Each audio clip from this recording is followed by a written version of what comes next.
Assalamualaikum warahmatullahi wabarakatuh. Kami dari kelompok A1 akan menampilkan hasil diskusi kelompok kami di ruang kolaborasi modul 3.1, analisis kasus pengambilan keputusan. Tugas ini dibuat untuk menganalisis kasus nyata yang dialami oleh salah satu anggota kelompok dalam mengambil keputusan.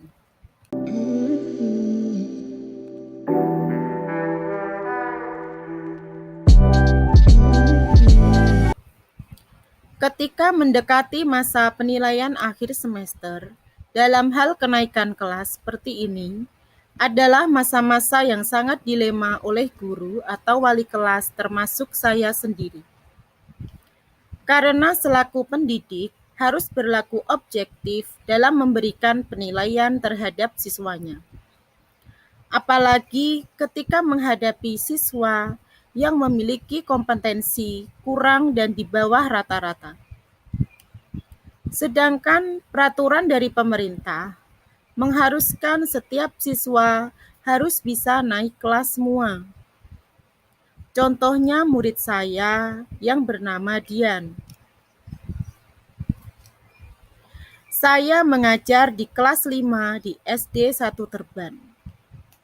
Siswa saya rata-rata memiliki kemampuan belajar yang baik.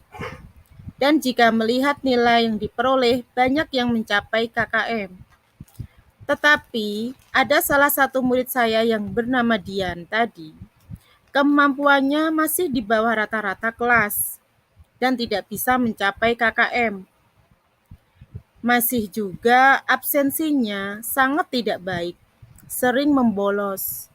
Bisa dibilang dalam 1 minggu dia masuk sekolah cuma 1 atau 2 kali. Di rumah dia tinggal bersama neneknya. Kedua orang tuanya bercerai. Sebenarnya dia tinggal bersama ibunya, tetapi ibunya bekerja merantau ke Jakarta dan menjadikan anak ini kurang perhatian dan kasih sayang dari kedua orang tuanya. Saya sebagai gurunya sering mengunjungi Dian ke rumahnya untuk membujuknya supaya mau masuk sekolah. Sekali 2 kali, dia menuruti saya dan masuk sekolah. Tetapi setelah itu, dia mulai mogok lagi. Saya telah berkoordinasi dengan kepala sekolah dan rekan guru yang lain. Kepala sekolah menyarankan kepada guru agar tetap menaikkan kelas siswa yang masih di bawah KKM sesuai dengan kebijakan pemerintah bahwa siswa harus naik kelas semua. Tetapi ada guru yang menentang untuk tetap menaikkan murid tersebut.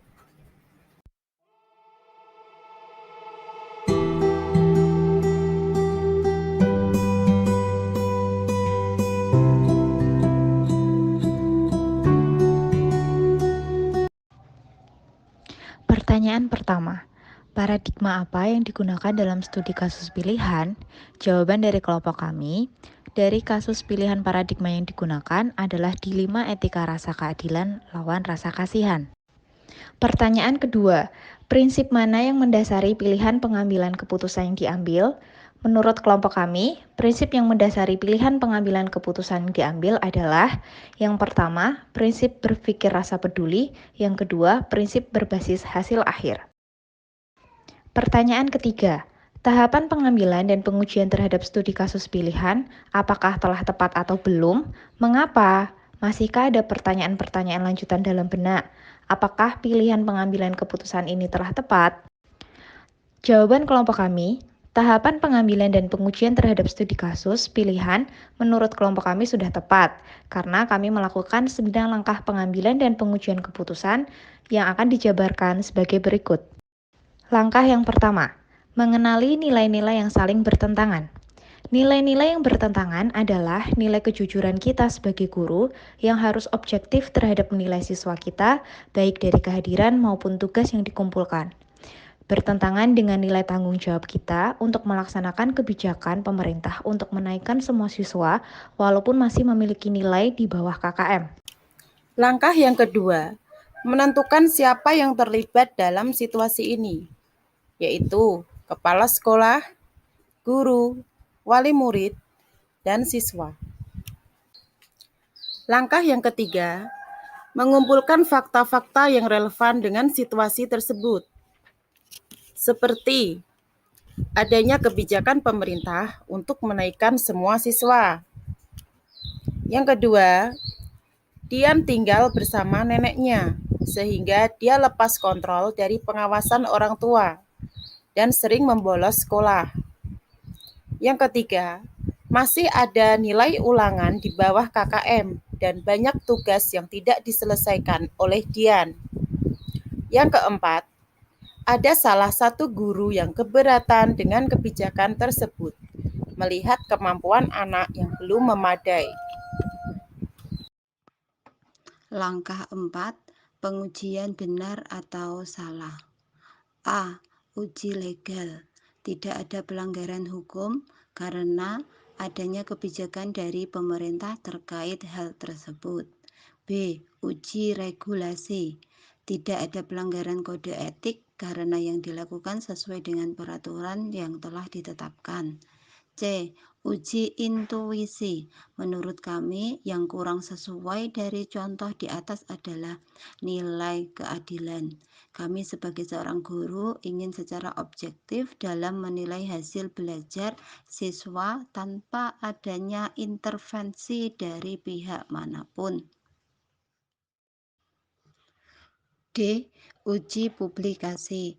Kurang nyaman karena keputusan sekolah bukanlah konsumsi publik, melainkan urusan internal sekolah. Namun, jika terjadi, maka saya sebagai pemimpin harus dapat mempertanggungjawabkan dan membuktikan dasar hukum yang saya jadikan acuan dalam mengambil sebuah keputusan tersebut. Dalam mengambil keputusan, pro dan kontra pasti akan terjadi, maka dari itu kita haruslah dapat bersikap tenang dan bijak dalam mengambil sikap dan menjelaskan alasan pengambilan keputusan tersebut secara jelas. Uji panutan atau idola. Menurut kami akan sama dengan keputusan yang diambil oleh panutan kami karena dengan dasar kebijakan dari pemerintah yang terkait. Langkah 5, pengujian paradigma benar lawan benar. Paradigma yang terjadi, rasa keadilan lawan rasa kasihan. Langkah 6, melakukan prinsip resolusi. Prinsip yang dipakai: 1. Berpikir berbasis hasil akhir. 2. Berpikir berbasis rasa peduli. Langkah 7, investigasi opsi triloma. Membuat kesepakatan antara kepala sekolah dan rekan guru lainnya. Mengundang orang tua murid yang bermasalah ke sekolah untuk diberikan pengertian terkait masalah tersebut. Tetap menaikkan anak tersebut dengan syarat mengumpulkan tugas tambahan agar mencapai KKM. Langkah 8, buat keputusan berdasarkan kesepakatan bersama antara kepala sekolah dan rekan guru serta pengertian dari wali murid, maka anak tersebut tetap dinaikkan ke kelas berikutnya dengan penambahan tugas untuk memenuhi nilai yang masih di bawah KKM. Langkah 9, lihat lagi keputusan dan refleksikan. Meninjau kembali pemenuhan tugas tambahan dan presensi siswa agar dapat mencapai KKM yang telah ditentukan. Memuat hal-hal yang menarik atau tak terduga yang ditemui dalam menganalisis studi kasus pilihan. Yang pertama, adanya kebijakan dari pemerintah untuk menaikkan kelas semua siswa. Yang kedua, ada salah satu siswa yang sering membolos karena kurangnya perhatian dari orang tua. Yang ketiga, masih ada siswa yang belum memenuhi KKM dan tugas harian di kelas. Yang keempat, keputusan sekolah tetap menaikkan semua siswa dengan penambahan tugas agar mencapai KKM yang ditentukan. Daftar checklist tugas kolaborasi. Yang pertama, adanya studi kasus pilihan mengandung unsur dilema etika. Yang kedua, adanya memuat salah satu paradigma dari 4 paradigma dilema etika. Yang ketiga, adanya memuat salah satu prinsip dari 3 prinsip dilema etika.